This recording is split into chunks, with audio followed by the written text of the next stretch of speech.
I'm sorry, I heard my husband was brought in." As I ran into the treatment room, the eyes of the doctors, nurses, and my husband were all on me. I wondered at the momentary silence, but when my eyes met my husband's, I was assured that he was safe and that his life was not in danger for the time being. But the next moment was outrageous.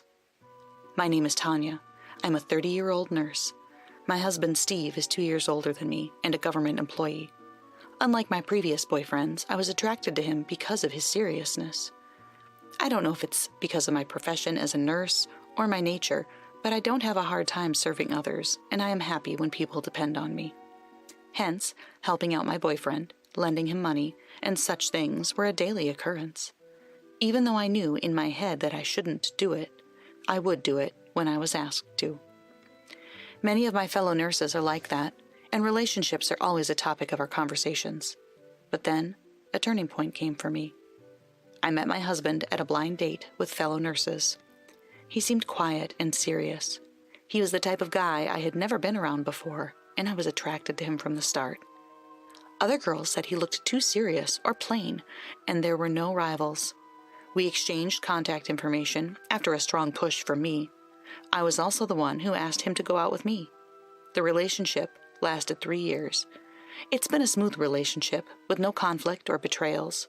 Many relationships break up after a few months, and it would have been better if the relationship had lasted a year, but with Steve, it had lasted 3 years.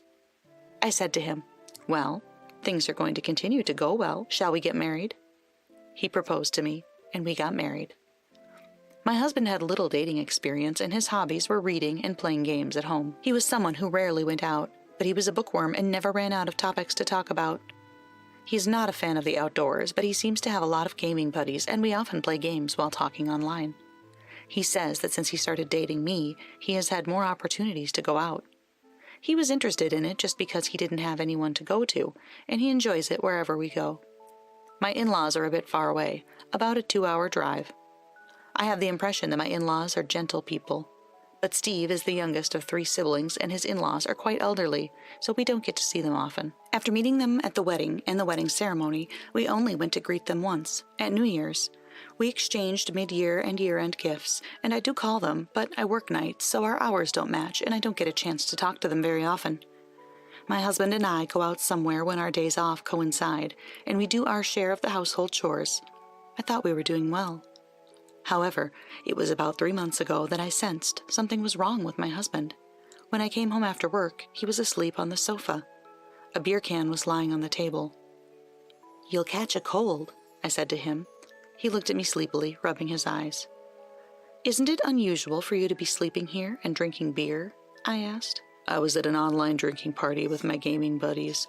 I was having too much fun and drank too much. I don't understand this world, but as long as my husband was having fun, I thought it was fine. But this was a mistake." After that, similar incidents continued, and one day when I saw my husband, I noticed that his hair had changed. "What's wrong with your hair?" He had never dyed his hair before, but now it was all done up and brown. "Is this hair okay at your job?" My husband is a government employee, and I thought he told me that the regulations are very strict. "What was wrong with it? I just thought recently that I should enjoy dressing up while I'm young. What do you think? Does it look good on me?" My husband was not a sophisticated man for his age, but he had suddenly changed, hadn't he? I'm not sure if it looks good on him or not, maybe because I'm not used to seeing it, but it doesn't look good on him. I didn't say it looked good on him. "Oh, I see," I simply replied. A few days later, he got his ears pierced. Again, I didn't think this looked good on him. Was he having a midlife crisis? I had thought about that, but maybe he's having trouble with his job or something. "Hey, what's going on with you lately?" Unable to remain silent, I asked him straightforwardly, but he didn't give me a clear answer. "Nothing." And then my husband went to the bedroom. I knew I could not go on like this, but there was no one to fill in for the nurse who had retired not long ago, and I was so busy that I could no longer afford to pay attention to my husband. Around the time this was going on, Steve said, "My dad's not feeling well lately, so I'm going home for the weekend to check on him for a while." My father-in-law is old, and my husband must be worried about him. I nodded my head in agreement, and my husband began to leave the house every weekend. I tried to be considerate in my own way by cooking for him and texting him during work hours, but he rarely responded. Just when I thought it was time to have a proper discussion with him, I received an unbelievable call while I was at work. "Tanya, the police are trying to contact you." A colleague of mine called and passed the phone to me. "The police? Why?" I picked up the phone, feeling uneasy. He told me that Steve had been in an accident and had to be taken to the emergency room. What? What about my husband? Is he okay?" I was so upset that I questioned the police officer on the phone. He told me that he had heard it was not life-threatening and that he had been taken to our hospital where I worked. I rushed to the emergency ward. I asked the ward nurse where to find him and hurried to the treatment room. When I opened the door, I was met with the stares of the people there. "Excuse me, I heard my husband was brought in." The doctor looked doubtful, and the nurse's eyes swam. I felt uncomfortable, but when my eyes met my husband's, I was relieved. The nurse explained briefly. They said he had a leg injury that was so severe that they were going to cut his pants in order to treat him. When I looked at my husband again, his pants had already been cut off. Then, my husband, noticing my gaze, shouted, "Tanya, don't look at me!" What? I'm a nurse, and I wonder if my husband thinks it's embarrassing for me to see him have his pants cut off? Certainly that may be the case, but it's common sense to cut off clothing when you can't remove it normally due to injury. "Just get out of here!" my husband shouted. I stood there, not understanding what was going on. Even though my husband screamed, the hands of the doctors and nurses did not stop rushing to treat him. It was only natural. If I listened to every word they said, it might take too much time and stall the procedure. Suddenly, something extraordinary grabs my attention. "What is that?" I muttered to myself. On the inside of my husband's thigh was a tattoo. The injury being treated was on his left leg, while the tattoo was on his right leg. Fortunately, the right leg did not appear to be damaged, and the eye was drawn to the leg that had been injured. Scrawled onto the inside of my husband's thigh is someone's name. It seems to be a woman's name. Yasmin. Who? My husband continued to be shocked by my words, but I got out of there once the procedure continued. I talked to a fellow nurse in the emergency ward who told me that apparently my husband had not been brought in alone. She said she thought it was a couple who was married or dating because he was brought in with a woman his own age who had been in the accident with him. When he checked the name of the woman who was transported with him, her first name is Yasmin. It matches the name on the tattoo. Does this mean they were having an affair? I kept asking myself. My coworker said she had brown hair and pierced ears and also had a tattoo with his name on it. It didn't add up. I asked the nurse who treated the woman, and she told me that my husband's name was also tattooed on her inner thigh.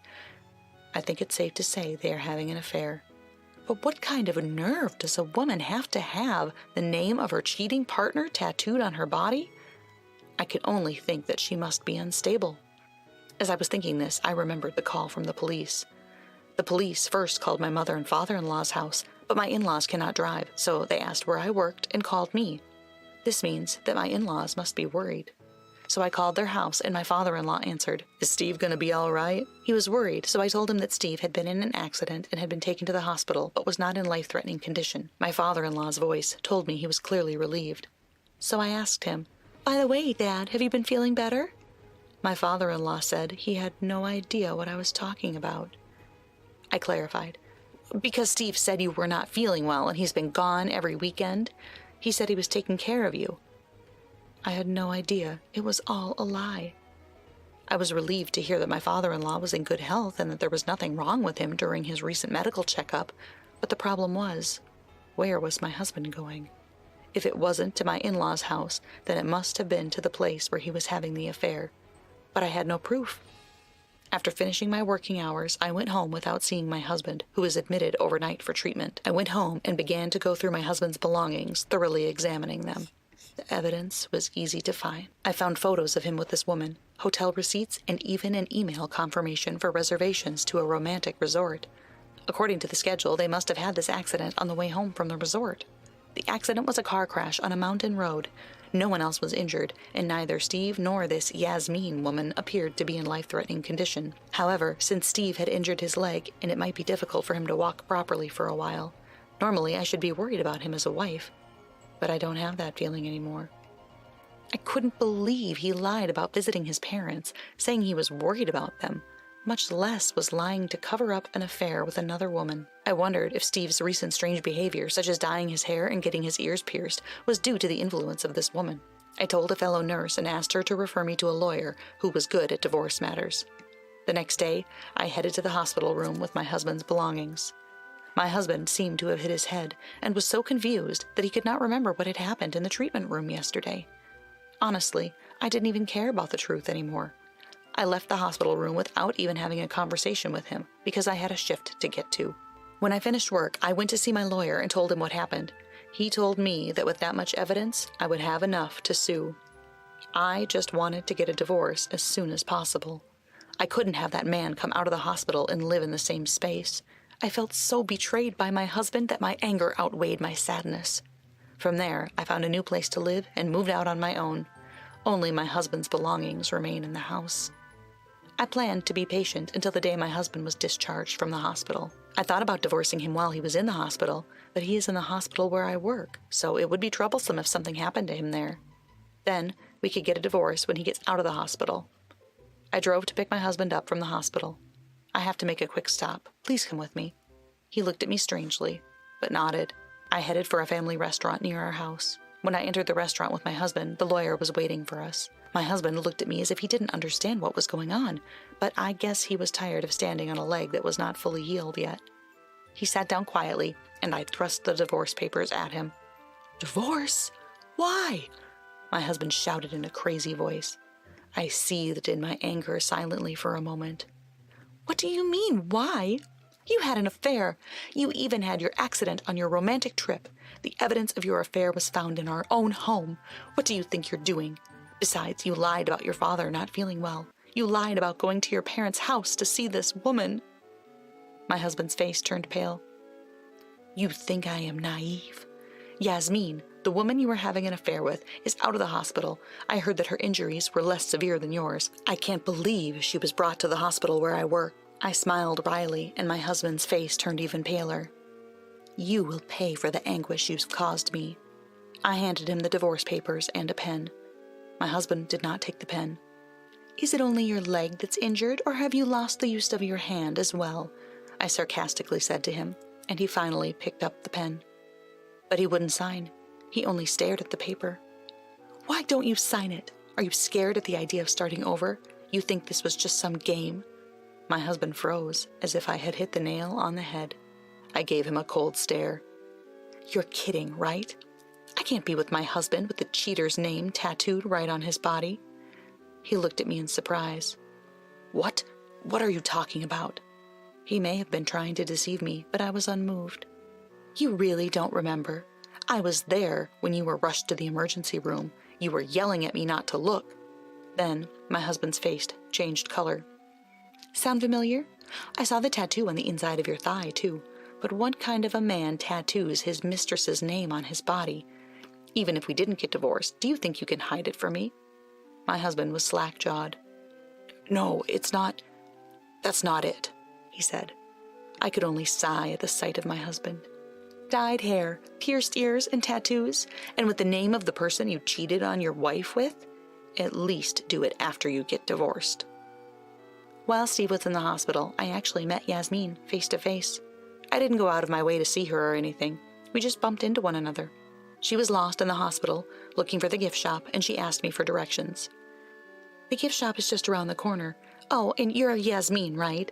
"My husband is Steve," I said, as she checked my nameplate, turned pale, and left at a speed that was hard to believe for an injured person. "Please don't run in the hospital," I called after her.